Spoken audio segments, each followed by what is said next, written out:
When I said black people are not rising, black people are not only rising, but they are taking over, they are taking charge, and they are becoming billionaires, trillionaires, call it whatsoever. When I saw the videos of these clips and how it was listed from number one till these numbers you are going to watch. I want you guys to also join me and watch this video. And why I'm doing this video is especially for any black person that is thinking that, oh, I can't make it because I'm black. Maybe my color is limiting me. We do not have limitations. Let me tell you guys. We do not have. If black Americans can go through Jim Crow, segregation, slavery, and everything, and they still turn out to be great, just watch this video. Anyways, welcome back to the channel. My name is Sonia. Subscribe, like, comment, and share. Credit belongs to the original creator of every single clips and stitches we have in our today's episode. With that being said, let's dive right into this video and I'll be back with commentaries. Let's go watch, guys.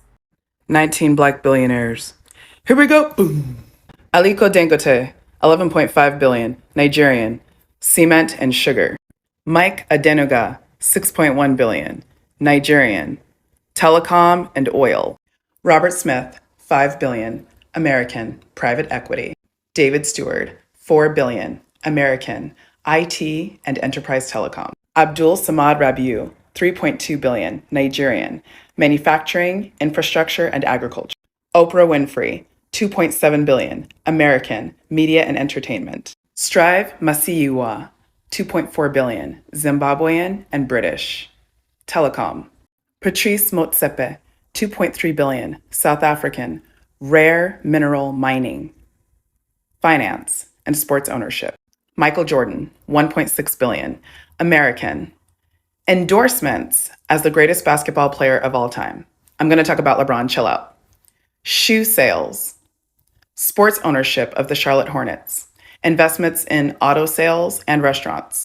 Tope Awotona, 1.4 billion, Nigerian and American, founder of the Calendly scheduling software. Jay-Z, 1.4 billion, American, album sales from being regarded the most successful rapper of all time. Record label, clothing line, sports bar, alcohol, fragrances, sports ownership, and he still sells cannabis. Bro is diversified. Tyler Perry, 1 billion, media and entertainment, and owning one of the largest film studios in the country. LeBron James, 1 billion, American. Endorsements from being the most or second most, depending on how old you are, successful basketball player in history, film production and acting, and investments in restaurants and alcohol. Moving along to mixed black people, we have Mohammed Al Amoudi, 8.4 billion, Saudi and Ethiopian, construction, agriculture, manufacturing, energy, hotels, healthcare, and mining. Alex Karp, 3 billion, American, inheritance, investments in stocks and startups, finance, and then primarily software. Trucking, nightclubs, and embezzlement from the country of Angola, so I'm skipping this person. Michael Lee Chin, 1.9 billion, Jamaican and Canadian, primarily cable company ownership, investments in gas, banking, resorts, and radio. Rihanna, 1.7 billion, Barbadian, album sales, but primarily beauty and fashion brands and fragrances. Tiger Woods, 1 billion, American, endorsements from being the best golfer in history, also builds golf courses, writes, and sells NFTs. Looking at some patterns on the list, you can see that a lot of these folks are the absolute best at what they do. Either they're the best athlete in their particular sport, or they're the best, creator of a calendar software. Elon is conspicuously in this picture, and in his case, he's the only person who does what he does. Most of these folks have multiple ventures, and the way that they made their money isn't from their sport or entertainment. It's from the endorsements that they got and the investments that they made from that money. Investments in really reliable industries. They also cooperate with each other. So for example, Rihanna and Jay-Z are both co-owners of the music streaming platform Tidal, along with several other entertainers. The business folks not associated with entertainment or sports went into things like finance, mineral rights, telecom, software, IT, enterprise solutions, agriculture, healthcare, infrastructure. I mean, things that humans need that benefit society that you're always going to be able to make money on as long as you're making wise choices. Also, super important to note, although I only listed the ways in which people made their money, it's also important to note that most of these people are strongly associated with at least one very large nonprofit or some kind of philanthropic endeavor. That's Black Billionaires with Tutor Tori. If you like this video, please share. And if you like science, mom stuff, and Black stuff, please follow. So instead of imagining what happens if we leave America, maybe it's time America recognize what happens because we decided to stay here. Because if every Black American invested roughly 20 to 25% of our income every year into a total stock market index fund or into property or into land, that would be roughly $400 billion with a B invested every year into an asset and not a liability. And if every Black American did that in less than one generation, we would be the wealthiest group of individuals in the history of this world and on the planet. And if you get a chance, I want you to check out this podcast right here, where I talk about Black Americans are not poor, because I'm sick and tired of seeing a lot of Black social media influencers who look like me pressing this garbage that we're poor people because it helps their algorithm. Because when it boils down to it, statistically speaking, there is nothing poor about the African American community or the Black community in this country. It's your boy Chris. I'm out. Peace.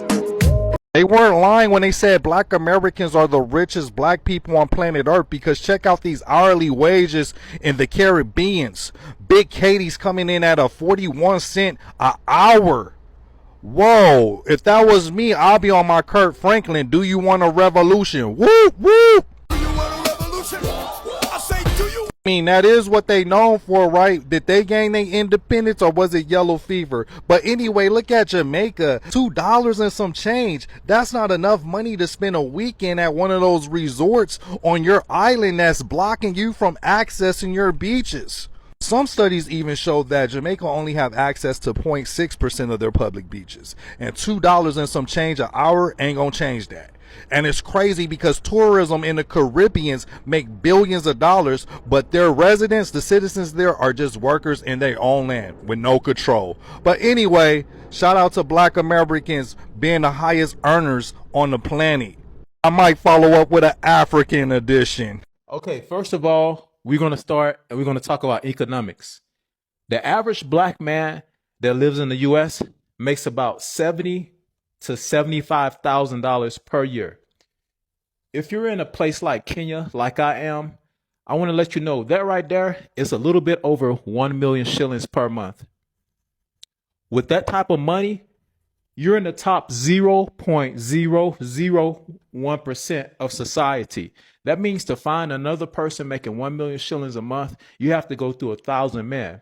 So when it comes to economics, Black Americans are winning. If Black Americans were to create their own country, they'll be the 9th richest country in the world. According to the Forbes magazine, the GDP ratio for Black Americans around the United States was 2.3 trillion. That means Black Americans have a $2.3 trillion spending ability.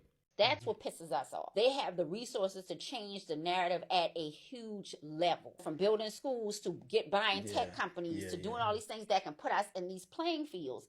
And you look up and you run his shit away for a goddamn 19-year-old chick for 9 figures, or you round here because you wouldn't get therapy pissing on girls and you know what I'm saying? I said, and it's sad because we're like, damn, all the resources you had and you had our backing, or you get like Kanye, where our love wasn't enough. And then you drove yourself crazy trying to get approved by people who was already oppressing you. So when our love isn't enough, you take it outside the community. You don't do what you're supposed to do. And then you're in that every man fight for himself, or you get the ones who don't have nothing on them. And like Monique was saying, oh, they told you don't help me, but they want to help their own homeboy with your own money. You see what I'm saying? So I'm tired of us as the people with the resources not saying I'm standing 10 toes down like we standing for them. They're not standing like that for us. I've been in some of these rooms where these dudes waving like a goddamn piece of paper in the wind. And I'm looking like, bruh, You know, when it's like we have to sit here and say we 10 toes down regardless if I only get this much money. We the culture. We literally are the goddamn culture. Love to tell us that black people don't know how to spend money, that we're frivolous, we don't invest, we don't work together. They'll remind us that we have $2 trillion in spending power, yet only 2% of the money circulates within our community. And then they'll compare us to other groups, how the dollar circulates in their community for weeks before it leaves. And black dollar, only 6 hours. But they never tell us why. We know that for 400 years we worked for free while others got paid. If you calculate that unpaid labor, historians estimate it would total over $97 trillion today.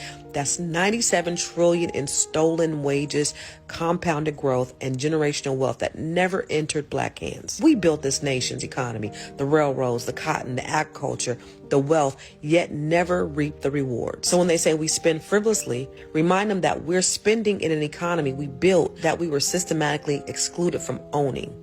And let's be clear, our spending power is massive. If Black America were a country, our $2 trillion economy would rank 8th in the world. That's ahead of countries like Canada, Italy, and South Korea.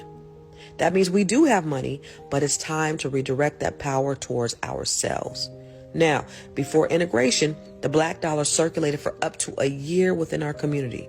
We had our own hospitals, banks, grocery stores, theaters, and schools.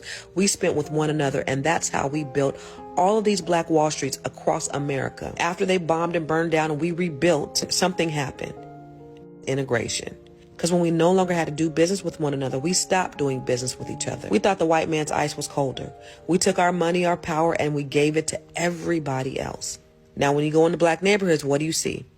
White-owned liquor stores, Asian-owned beauty supplies, Arab-owned gas stations, Hispanic-owned restaurants. Everybody profits from our community except us.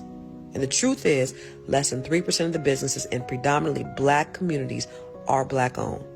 It's not that we don't want to buy black. It's that we don't have enough black-owned businesses to buy from. Now, economists say that black median wealth is going to fall to 0 by the year 2053. That's what they predict. But I don't believe that, because we have what our ancestors didn't. We got the internet, AI, and we got each other. We are the great equalizer. And as long as we're intentional about doing business with one another, supporting each other, and building together, we will not get to 0. Here's the thing. We have to make doing business with each other a priority again, because when we build, we create jobs. When we support, we sustain families. And when we circulate our money intentionally, we build wealth that lasts generations. So start your business, support your neighbor's brand, shop consciously. If the black dollar can circulate 6 hours, it can circulate 6 days and then 6 months. We did it before and we can do it again.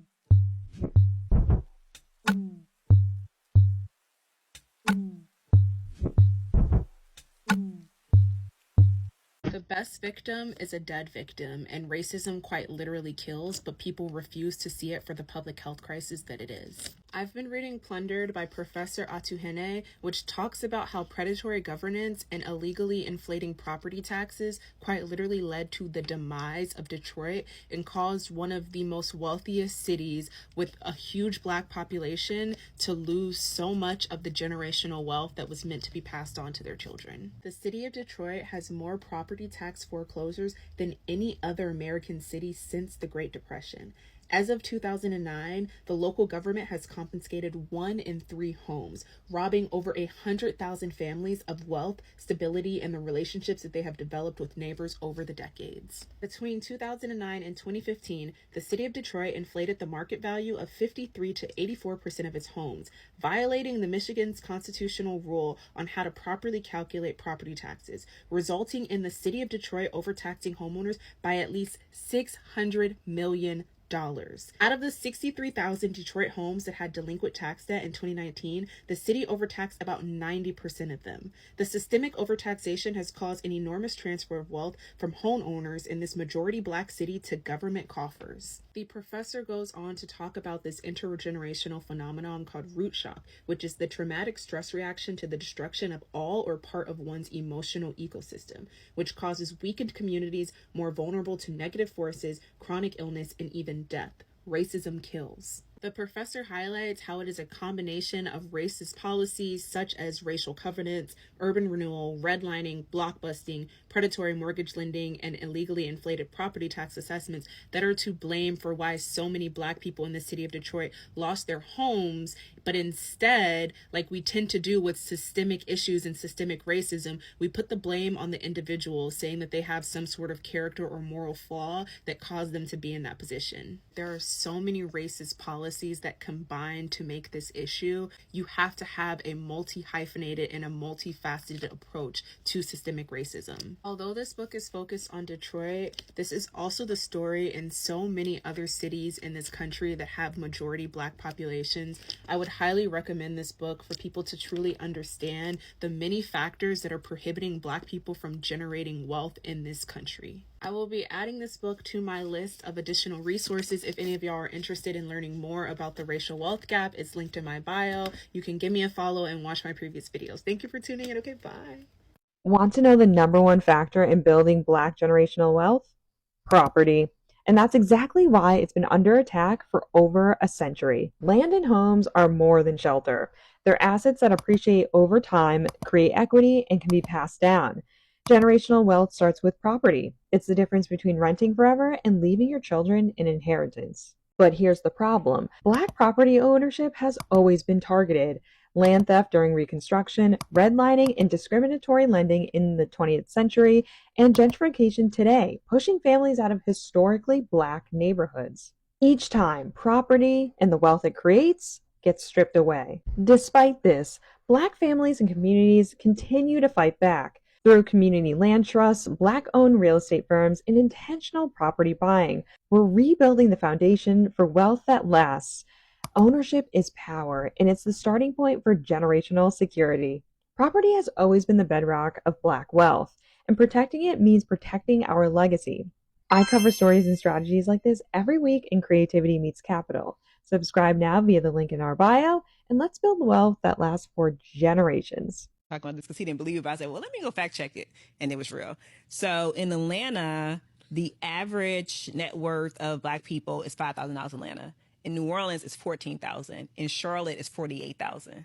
But in each of those cities, the average net worth of the white counterpart is like, to your point, 10x, 12x. I was actually surprised that, New Orleans, but it's per capita, so there's more people in Atlanta, so it's more people to go by. Right. But generally speaking, you talked about like what you saw in Atlanta, but the stats say, and so I was thinking about that, but it made me think about Charlotte, because Charlotte's was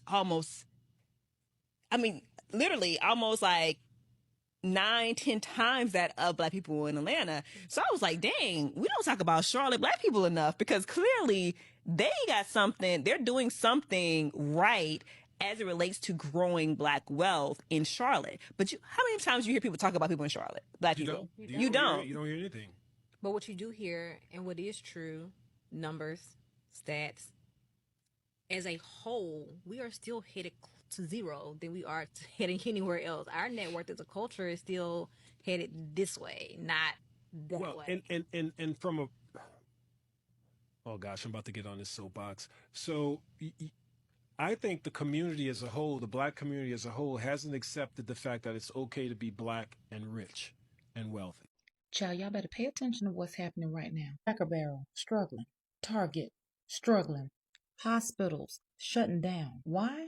Because the white dollar by itself won't keep these companies afloat. And while they play DEI, baby, they need our talent, ingenuity, and brilliance. And when Black folks start pulling back their talent, their time, child, struggling. And we already seen what happened to Target. And when we start pulling our money back, baby, they gonna find out.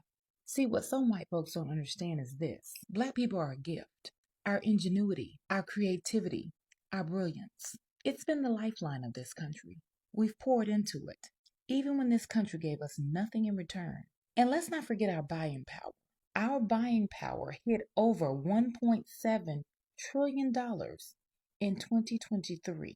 Baby, that's not pocket change. That's why we see these corporations chase us when they need us. But the second they're done, baby, they toss us to the side. And that's why I don't care if Cracker Barrel puts a poster of Barack Obama up.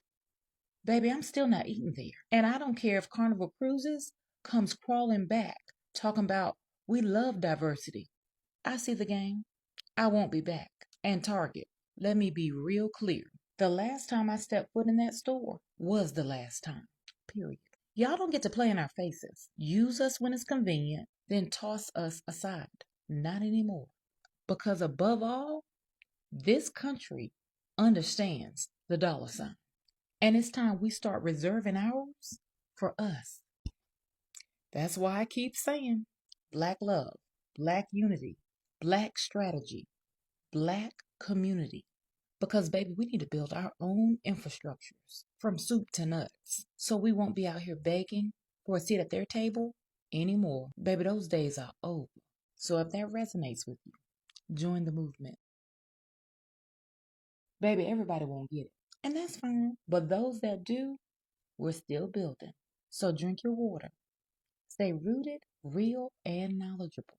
And mind your Black business. Happy Black History 365. And I'll see you next time. Everything in this country is rooted in racism. And the fact that people still get uncomfortable hearing that tells you just how deep it runs. You can't talk about education, healthcare, housing without talking about race. You can't talk about who struggles and who survives without talking about race. Because the blueprint hadn't changed, they just stopped calling it what it is. They didn't fix the system, they just found new ways to disguise it. Look at healthcare. Black women are still dying in childbirth at 3 times the rate of white women. People still act like that's just coincidence? Doctors literally ignore our pain because racism taught them to.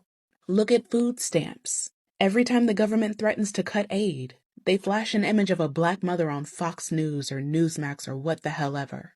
Even though most people on SNAP are white, they know what they're doing, they've been doing it. That's how they turn survival into shame. Also, you'll believe poverty is a personal failure instead of policy. Because if we ever saw how rigged this all is, we would literally burn this whole thing down. See, racism isn't just about hate, it's about money. It's the reason billionaires keep winning. They've convinced white working people that helping anyone else means losing something themselves. So they'll fight against healthcare, they'll fight against food programs, they'll fight against housing, not because they don't need it, but because they told the wrong people would get it first. And while everybody's fighting over crumbs, the rich are eating at the table. Y'all know that, right? See, that's the trick. They built racism so the rich literally never have to lift a finger. We do it for them. And now you got people screaming, "Make America great again," while hospitals close and groceries cost double. And kids can't afford college. You think any of that is by accident? Racism is the perfect distraction. It keeps people too divided to notice who's cashing the checks. They'll have you blaming immigrants for stealing jobs, while corporations send those same jobs overseas for profit. They'll have you mad at the single mom using food stamps, instead of the congressman giving billionaires tax breaks. That's the real con. Racism pays the bills for the people in charge. So yeah, literally everything is rooted in racism. And I talk about it not because I'm obsessed with the past like some of y'all choose to think, but because the past is still paying rent in the present. They built this country on a hierarchy that never got torn down. It just got Wi-Fi and better PR. Racism doesn't just hurt Black people. It keeps this whole country sick, broke, and divided. As long as they make us fight each other, they never have to change a thing. So no, I'm not making it about race. I'm reminding you who made everything else about it first. Wake the fuck up. Ugh. If all Black people had life insurance policies, then no one's house is getting repossessed after the main breadwinner dies. No one is being left without. You did a post where you said that a way for the community to build generational wealth is if all of us got life insurance. Yes. Could you break that down for us? Life insurance is a way for you to leave behind a legacy. And it's a way for you to alleviate a lot of the stresses that you can leave behind when you go. So, for example, if you were the main breadwinner and you pass away, how do your family then continue on without you? There's instances that I know of personally whereby it's a 2-parent household and the male partner is the main breadwinner. The wife stays at home. She hasn't worked for 20 odd years. She's got kids that have flown the nest.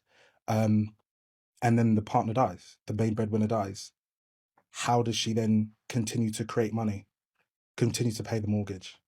It becomes more difficult. And this is the situation that a lot of people find themselves in. If all black people had life insurance policies, then no one's house is getting repossessed after the main breadwinner dies.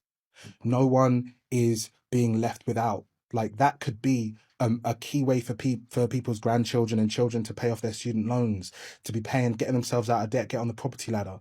And if you think every family does this, all of a sudden now, we are in a completely different bracket, and it could happen over one generation. Only 8% of black people will inherit anything from their parents. 8%. And you know what that means, right? That means 92% of us, we're starting from scratch. Every single generation. Like, no head start, no inheritance, just straight up grind every generation. And I think a lot of us think it's about how much we make, but it's just as important about how much we keep and how much we pass on. See, we dominate in a lot of different cylinders. We dominate in the culture, sports, music, entertainment, influence, but we don't dominate wealth. And it's not that we don't work hard enough, because we work extremely hard, probably harder than most people. But nobody's ever given us the game, right? So I'm putting on a free webinar on Saturday, right? Again, completely free, strictly education. I don't sell anything there. And it's talking about creating generational wealth in the black community and leaving a nest egg that you can pass down to your children. The rich people shouldn't be the only ones that are able to leave a legacy for their kids. Your last name should be up on the skyscrapers too. Okay, so if you are interested or you want to join or register, you can either comment below with the flex emoji, or there's a link in my bio. It's very easy to get registered, and I'll see you on Saturday. Listen, this is something that we as people need to figure out, really. All right, so I'll see you guys on Saturday. You ever hear about the man who went from being enslaved to being Atlanta's first black millionaire? And no, not because he won the lottery, but because he picked up a pair of clippers. His name was Alonzo Herndon, and his story isn't just a rags to riches tale. It's a reminder of what happens when black survival meets strategy. They enslaved him as a child, then watched him build an empire that they couldn't burn down. He was born into slavery in 1858 in Social Circle, Georgia. His mother was an enslaved woman named Sophini. His father, most likely the white man who owned them. When freedom came, there was no 40 acres, no mule, no mercy, just poverty. Herndon started walking, town to town, cutting hair for pennies. He taught himself the trade. By 20, he owned his first barbershop. By 30, he opened the Crystal Palace in downtown Atlanta. Chandeliers, marble floors, gold mirrors. And you know what made white men angriest? That a formerly enslaved black man was giving them the cleanest shave of their lives, with more dignity than they had ever shown him. I don't know that I would have been that gracious. I would have cut y'all up. In 1905, he bought a struggling mutual aid society, the Atlanta Benevolent and Protective Association, and he rebuilt it. A few years later, it became the Atlanta Mutual Insurance Association, and by 1916, the Atlanta Life Insurance Company. Why? Because white companies refused to insure black people, of course. Not even for a funeral. So Herndon built one that would. He trained black agents, created jobs, and turned life insurance into liberation. By the 1920s, his company had assets worth millions, not just in money, but in possibility. But success didn't protect him. During the 1906 Atlanta Race Massacre, white mobs burned his barbershops to the ground. His employees were beaten and his businesses were destroyed. And you know what he did? He rebuilt, quietly, relentlessly. He called it business, but it was really resistance. They called Herndon a respectable Negro. But let's be honest, what he really was dangerous. He proved that black intelligence could outthink white supremacy at its own game. His wife, Adrienne McNeil Herndon, was a professor of elocution and dramatic arts at Atlanta University. Brilliant, fearless, and just as ambitious. Power couple. Together, they built a mansion on Auburn Avenue, the Herndon home, constructed entirely by black craftsmen. Every nail, every brick, every chandelier said the same thing. We built this. When he died in 1927, he left behind more than wealth.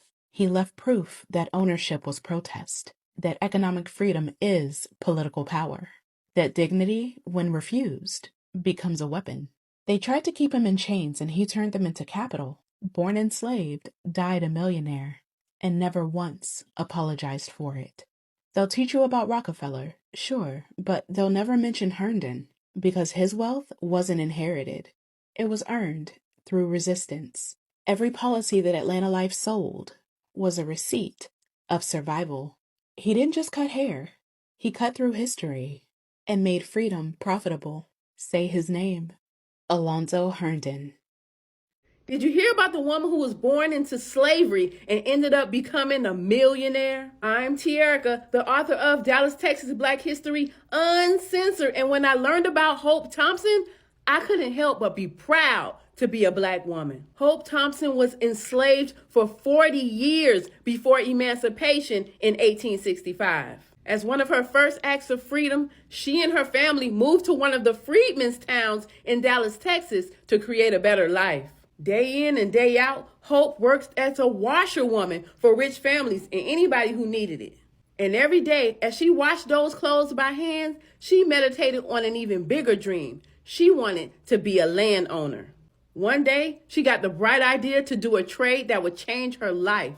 She approached a rich banker by the name of William Henry Gaston, and she asked him to loan her $50, and in return, she would do his laundry for free for as long as he needed it. Of course, he took her up on the offer, and with $50 in her hand, she chose a plot of land in an area that was undeveloped. At first, she didn't know what to do with her land, but over time, she didn't have to think about it.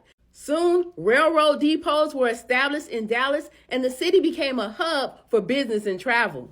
Before she knew it, the land that she had purchased became the center of downtown Dallas. Her land was worth so much money, but with that money came lots of trouble.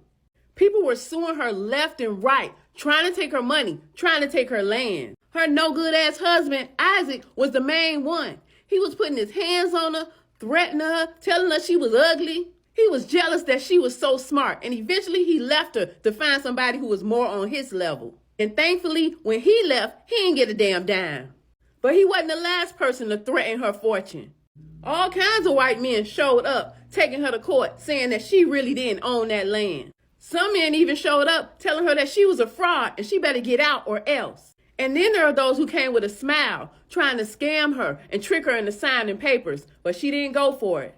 Hope Thompson, the formerly enslaved washerwoman who had been dumped by her ugly husband, held on to her fortune until it was worth more than $1 million. Hope retired in Dallas around 1880 with extreme wealth. She remained single, living with her daughter and son-in-law, and she was happy.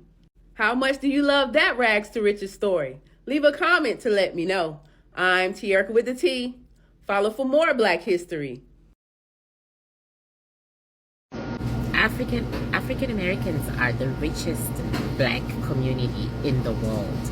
They are worth billions and billions and billions of dollars in comparison to even African countries as a community. They are like really the richest, you know, and nobody can touch them, no matter what you think. And you know why? Because they have the most white ancestors among Black people. I've just been eating. They have the most white ancestors among Black people. And white ancestors give the most money. This is something that the Bantu witch doctors and the Bantu themselves have known since time immemorial. And they actually juju people for their white blood. Because white ancestors give a hell of a lot of money to the point of greediness beyond. They are never, ever, ever satisfied. So once they start giving you money, they keep giving you money. Whereas Black ancestors, you have to coax them and beg them. And anything that they think is over a certain amount or too much, they stop. So if you have white ancestors, don't hate on them. Okay. They are the real money makers. They are the Bill Gates. They are the Mark Zuckerbergs in comparison to the Black ancestors. The Black ancestors are all about disciplining you and, you know, giving you pocket money, right? But the white ancestors, they'll keep giving and giving and giving as long as you continue to ask. All right? And that's the secret. That's the secret. You gotta ask them. You gotta ask them. And so to ask them, you have to forgive them for how they made you.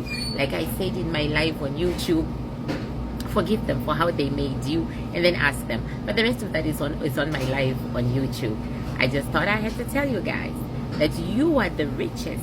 African Americans are the richest black demographic in the world, and they will not be caught up by any other black people for almost 1,000 years. And that's the reason why, because your white ancestors are working very, very, very hard for you. Yo, I swear, you give a black person 1 second to come on Beyonce's internet and show he ignorant, he will not disappoint. So let's talk black billionaires, shall we? Let's start there first. A long time ago, there was in the 80s, like one of the first wealthiest black millionaires, billionaires. He would be a billionaire today. I think he was a high millionaire. His name is Reginald Lewis. And Reginald Lewis was like a Wall Street big guy. Like, Google him. He's like one of the first big money black players from the 80s. Wealth. Unbelievable wealth. He was married to an Asian woman. So when he died, I don't think they had any children. I don't believe he had children. So when he died, that Asian lady had all his money. I'm sure she's back in the Filipino with all of his money, married to a Filipino man right now. Let's talk American modern day. So there's Robert Smith. Robert Smith is based out of Texas. He's a billionaire. Robert Smith is married to a white woman. So that money is not being trickled down to the black community. And then we all know, biracial kids marry white. They just erase their fucking white line, their black line. Shit. Jamie Foxx. When Jamie Foxx's daughter Corinne get married to have a baby with her white husband, that baby ain't coming out looking like Jamie. That baby gonna be white as snow. So black people have a great way of erasing their lineage. And these are foundational black Americans. If y'all motherfuckers did not hate yourself so much, black people might have something. But let's move on. I digress. Let's talk Michael Jordan, shall we? Wonderful. So Michael Jordan, who was married to Juanita and have all those black children, none of those black children, I think his daughter is married and she may be married to a black man, or is she lesbian? I'm not sure. But the probability of those children, his older children, his son walking around with 304s happily, like ran through 304s. On Beyonce's internet, acting a motherfucking donkey, being disrespectful to his daddy. The probability of the Jordan family marrying black women and bringing that money into black wealth, though they have a black mama and a black daddy, the probability of them marrying somebody black, 5%. I'm sorry. 3%. Nope, my bad. 1%. Now, let's move on to Jordan's new children, the twins he have with the white Cuban lady that he's having. You think those fucking Cuban kids, I wish I could see a picture of them. I haven't seen them. But either way, they're not marrying black at all. So Michael Jordan's wealth will be transferred to white Latinos. Now let's talk, LeBron James. So LeBron James and Savannah, the epitome of black love, black family. I don't know what they're doing with those children, bringing them from Cleveland to Beverly Hills. But Bronny James had a white woman, a white girl, as his prom date. So the probability of him marrying or marry any of Bronny's kids, LeBron's kids, marrying black, I'm going to give that a good 5%. Because there is enough successful black people in LA that they could have run with a black, like Ladera Heights in LA. Ladera Heights is wealthy black, wealthy, millionaire black. Baldwin Hills, wealthy blacks. You mean to tell me that James couldn't? Okay, I digress. Okay, so that's another black money that we losing. Okay, my bad. Y'all losing since I ain't black. Oprah Winfrey, $2.8 billion. Oprah Winfrey have no children. So where that money going? To her dogs? Like white people? You know, white people leave their money to pets. That's not happening. Then there's Dave Stewart, who is in St. Louis. And his family have a great chance of keeping that money in the black community with Black Wealth, because that's St. Louis. Ooh, yeah, that's St. Louis. So I'm going to give Dave Stewart, Mr. Stewart, you are doing a fine job at raising your family. As a person who lived in St. Louis for a time, I have no doubts in my mind that your children will keep your money in the black community. All the nouveau riche black millionaires who are athletes, what do? They go out and marry white and have children with white kids. Look at Doja Cat. Doja Cat don't even fuck with niggas like that. Okay? So those people do not marry black and keep their money in black communities. So don't count no money, because you ain't no fucking billionaire. You ain't even a millionaire. You're not even a thousandaire. So don't talk about the money that black people make, because when black people make money, y'all have such a self-hating spirit. When you guys have money, you give your money to white people. All of y'all. Give your money to white people. Every single one of y'all. Give your money right back to the fucking power structure that has been oppressing you all this time. So don't come at me. And don't tell me love is love is love is love is love. Because no, you choose who you love. These are deliberate actions. The black millionaires don't like y'all motherfuckers that they don't even make sure that the money stay in the black community. And that is the precise reason why you guys can talk about Rosewood, talk about Black Wall Street, talk about Seneca Village, but there are enough black millionaires in America that could have already built up a black community, but they have chosen not to. For a reason. For this ignorant shit right here. The ignorant shit right there. So don't come and tell me about what black people own, because you don't own shit. And the black people who have it happily give it to white folk when they marry them. They don't keep that money in the black community. So when you figure out why y'all motherfuckers are self-hating and realize that the reason why your self-hatredness is keeping you from even your motherfucking leader. Tariq Nasheed, his wife is half white and half Haitian. Even he didn't get a blue, black, chocolate, ooh, power to the people sister.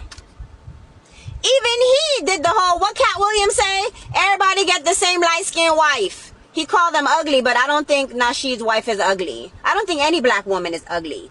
But Cat Williams said they all get the same light wife. It is what it is. The minute you guys get 5 cents and make it out the fucking, you're not even out the project yet. The minute you walk downstairs, down the pissy stairs, or sitting on the fucking dirty ass stoop, you guys do not look to divest your money in your own communities. You quickly give it to the white power structure that have been oppressing you from the day you were born, and your ancestors when they got off the fucking slave ship here. So, yeah. Millionaire my ass. Culture my ass. Nigga, go find something to do today and leave me the fuck alone. So I came across this post today that said 1 out of 20 black American households are now millionaires. And it made me smile, because I said, man, we finally breaking through. We finally seeing some light at the end of the tunnel. And I see this for myself and my family as well. I want to add myself and my family into that 1 out of 20 as well, sooner than later, right?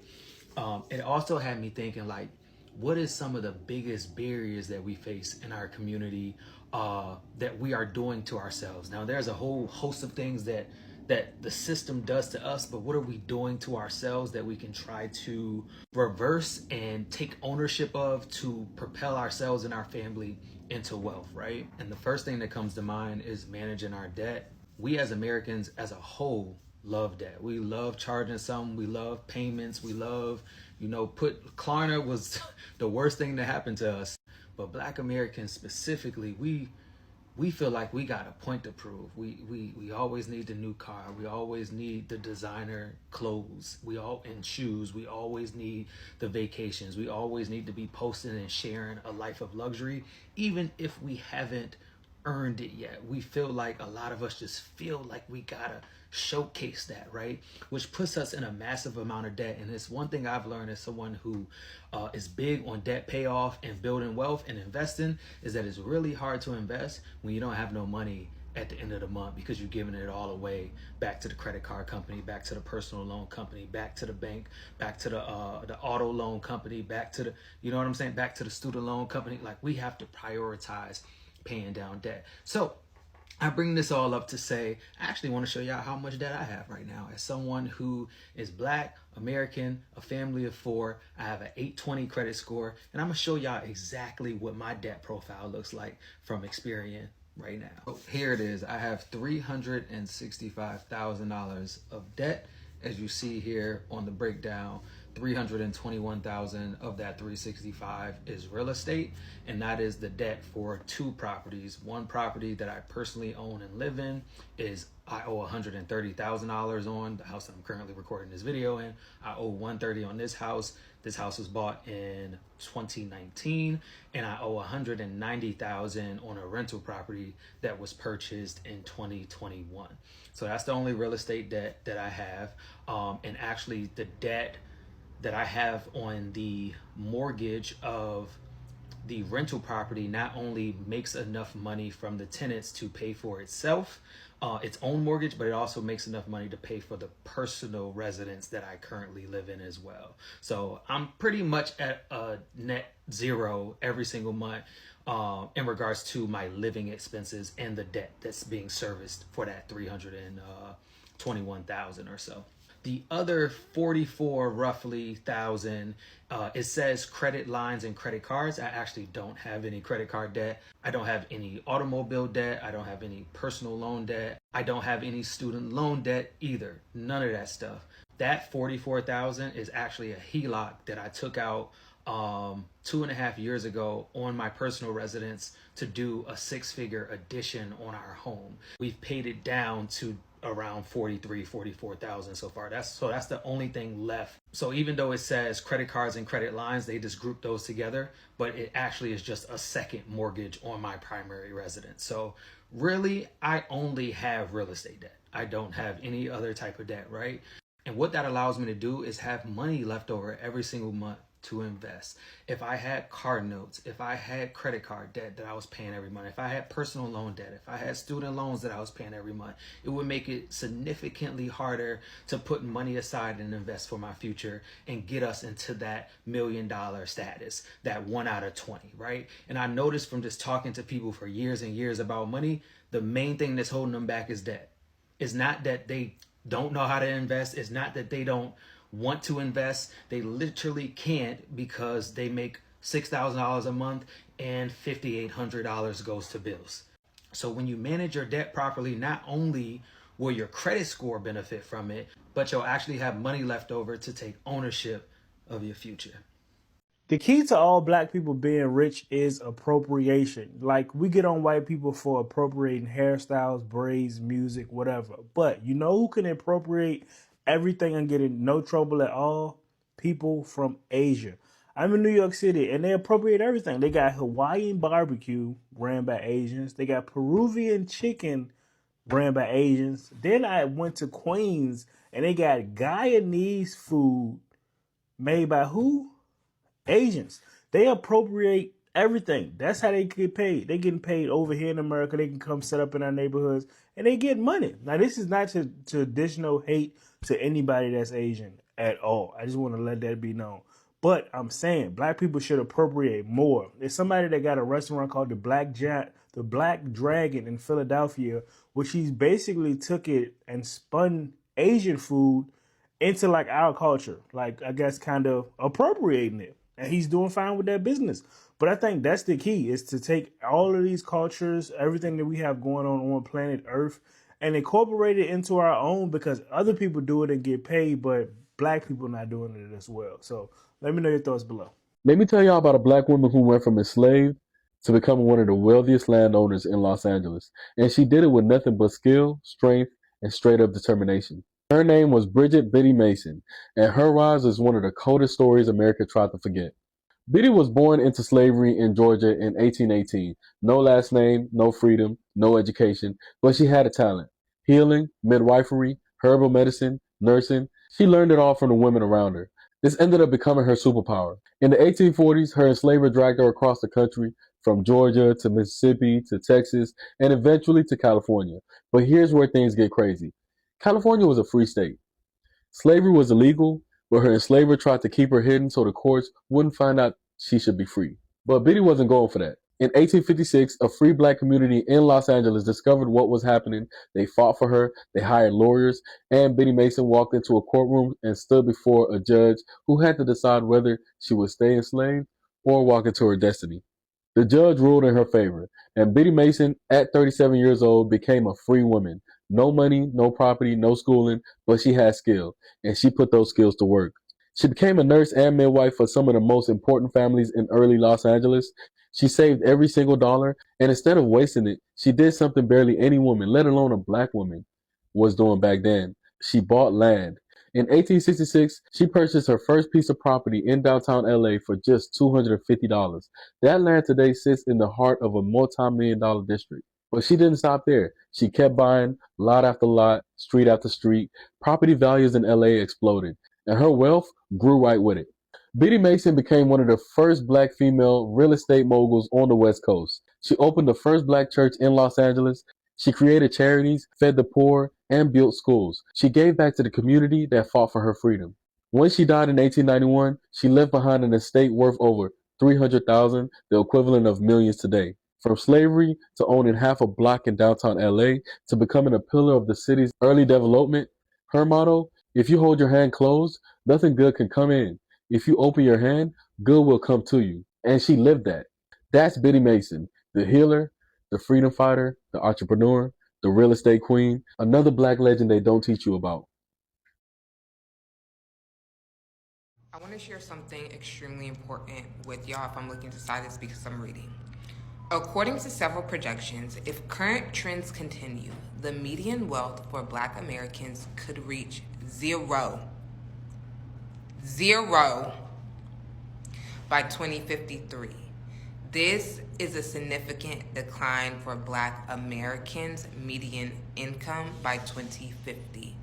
So in the next 20 to 25 years, the median income, the median wealth gap is going to increase beyond measures that if you think it's hard now, it's about to get harder in the next 20 to 25 years. I'm not talking about 100 years from now. I'm not even talking about 50 years from now. In the next 20 years, the wealth equity gap is going to be so massive that the projected wealth gap, or the projected wealth for black Americans in the United States of America, is projected to be zero. And this is why I share resources. This is why I talk about being so stern in the amount of money that you make in career pathways, and why education is so important. I know we see a lot, particularly on social media, because that is the media platform that mostly everybody is interacting in. And it's a lot of smoke and mirrors, right? It is so important for you to understand educational pathways, career pathways as it relates to financial freedom and financial equity. Because if you think the economy is hard now, it is not going to ease up, particularly for minority groups, specifically speaking Black Americans. And so when I am referring to the achievement gap, when I'm talking about the career pathways, the educational pathways, is always in a historical context. But a lot of times we think about historical context just being slavery, or just being Jim Crow, or just being the 1970s, or just being the Civil Rights Act. And those disparities are simply just textbook and historical references. You are currently being affected by the achievement gap. You are currently being affected, not infected.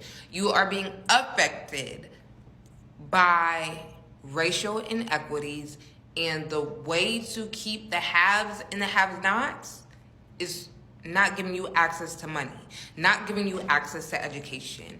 Again, we have heard this access or lack thereof to educational pathways and career pathways quite literally throughout the history of time for Black Americans. I want you to be so stern and ask for more. Ask for more money in your interviews. If your job is not giving you more money every 2 years, by that second year, you need to leave and find a new job. This is not, oh, well, I'm too scared. Let me tell you, you should be more scared that the median income for all Black Americans, when we're looking at this from the Bureau of Labor Statistics, from the U.S. Department of Labor, you should be more scared that wealth is projected to be at 0 for most Black Americans in the United States by 2053. That should scare you more than just sending that email asking if they're hiring. That should scare you more than applying to that graduate school. That should scare you more than not interviewing for that job or not negotiating higher. There is no excuse because time is not on your side. You need to be the person that advocates for yourself. Also, not just in a self-confidence bubble, right? Because a lot of times when we think about advocacy, it's through the lens of personal development and self-development. You need to advocate for yourself financially. You need to have a Roth IRA. You need to have a 401k. You need to have a high yield savings account. You need to have low to zero credit card debt. You do not need any consumer debts. You do not need that shirt, the newest purse, the newest vacation, if you cannot put that same amount in your savings the time that you spend it. Okay? Please, please, please advocate for yourself in these spaces as it relates to college and career. If that academic institution is not tailored to your learning needs, leave and find a new one.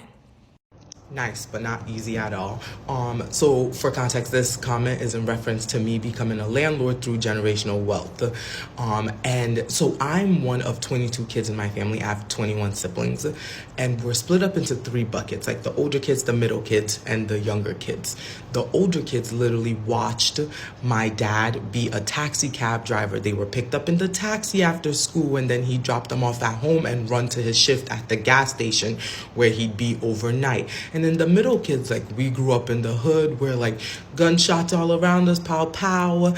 And then, like, we moved to better housing, no college loans. My Ivy League education was paid in full. I didn't have to worry about nothing. And then the younger kids, yeah, first class travels. Been to Europe multiple times, Dubai. No matter what lived experiences we've had, one thing we always prioritize is education. So every child is incredibly intelligent. I'm not even kidding. My little sister got into 7 Ivy Leagues and Stanford. But yeah, because our biggest fear is squandering all our father's hard work. So that's what we want to keep going. The generational wealth upon generational wealth, and I wish it for all our Black families. As a Black billionaire, there's only 1%, right? I mean, Black billionaires form 1% of the billionaires in this country. What is it like being a Black billionaire when the other 99% are not? It's a great job if you can get it. That's right. Well said. Yeah. And here's the great news. You can get it. Yeah. It's there. It's available. We're in the greatest country on planet Earth. America is not perfect, but it is spectacular. That's right. And every day is a new opportunity. It's a blank canvas. You make your masterpiece. Did you ever think you were going to get there? I never thought I wouldn't. Right. There it is. Yeah. It was, I never saw myself any other way. It was just like, people, how did that happen? I haven't had a job since I quit my paper route. Right. You know, do what you love and love what you do. And then all of a sudden you're going to look up and you go, whoa, that's pretty good. I'm having a great time. Just enjoy yourself. You know, enjoy yourself. And people are like, how do you become a billionaire? Sell something legal. Sell something. You know, find a need, fill it, and fulfill that need, and before you know it, you'll be good. You know, you can be as wealthy as you want to be well within 12 to 36 months. Just focus on it. Wow. There it is. How are people like building wealth as like first generation women of color? It takes money to make money. One of the biggest disservice that people do is they act like people are not getting rich from their 9-to-5 jobs. Almost everyone in your comments is talking about investing, which is such a good thing. But y'all, it starts with your income, okay? You need to have money to invest and to save. And if you are making more money, you will have more money to invest and to save. These are some salary ranges for finance roles, y'all. As you can see for principal, the salary is around 300 to 350K, 225 to 300K, with the bonus being 100 to 150% of total compensation, or total compensation of $600 to $800,000, y'all. That is a lot of money. If you are a college student who wants to be wealthy, focus on doing well in school and getting internships that are going to lead you to a well-paying career. 2025 is the year of Black women in finance, y'all. I'm trying to have us get to the money and have everybody mad, okay? Follow me for more videos and tips like this. I really want us to win. Love us for real. Okay, bye. Everyone's talking about the Rockefellers and the waterfall method, but no one's telling you how to do it. So here's how to do it in 3 simple steps. Start by opening up life insurance policies on every member of the family. Open up cash value life insurance that allows you to compound and grow money that you can leverage while you're alive. 2, open up a trust and make the beneficiaries of those life insurance policies the trust. Number 3, when anybody needs to take out a loan, a business loan, home loan, car loan, you're not going to go to the bank. You're going to go to the family bank, which is now the trust with the life insurance policies. You can borrow from the life insurance policies in the form of policy loans and then pay it back. When you pass away, the death benefit will pay into the trust to replenish it and pass on generational wealth. If you're ready to start an IUL on you and your family, comment below bank, and my team and I are happy to help. I want to also show you guys how rich that I am too. And that is why you guys saw what I ate. So beautiful. Don't mind me, guys. But honestly, to every single white folks thinking out loud or thinking inside that Black people are not wealthy, Black people are not doing well, Black people are not this, Black people are not that, think twice. Think twice, because honestly, Black people are people that fight for themselves to ensure that they achieve every single thing that they want to achieve. And that is why even when they have this issue of SNAP benefits in the US, I said something in my video that I did. I said, one thing I love about Black people is before something happens, they plan themselves ahead of time and know exactly how they are going to make sure they achieve what they need to achieve before something happens. I said that. If you haven't checked where I said it, check in some of my videos. You're going to be seeing them, right? So these are people that Black people are. Black people are not just people that just sit down lazing about doing nothing. They are people that whenever they want this, they are going to achieve it. They are going to get it without missing words. Without missing words. And I'm very, very serious about it, honestly, because even for myself as a Black woman that is sitting down here, if I want to achieve something, there is no way I'm not going to achieve it. I love to plan ahead of time. I love to prepare myself. So if you still have that illusion that Black people are not millionaires, are not billionaires out there, maybe you have to replay these videos over and over again so that you can also see and also do your own research as well. And that is why I keep saying that Black people are actually the choosing people, and Black people are one of the most strongest people I've ever known.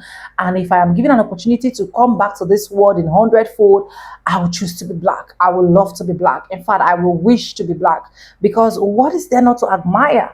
What is there not to love? What is there not to appreciate as a Black person? We have not only fought, we have not only cried, we have not only mourned, but we have succeeded. We have achieved, and we are still succeeding, and we will continue to succeed, right? But anyways, let me know what you think in the comment section about all of these clips that you guys have watched. And credit belongs to the original creator of every single clips and stitches I use in my today's episode. And if you haven't subscribed, what are you waiting for? Subscribe, like this video, drop me your comments, and lastly, do not forget to share.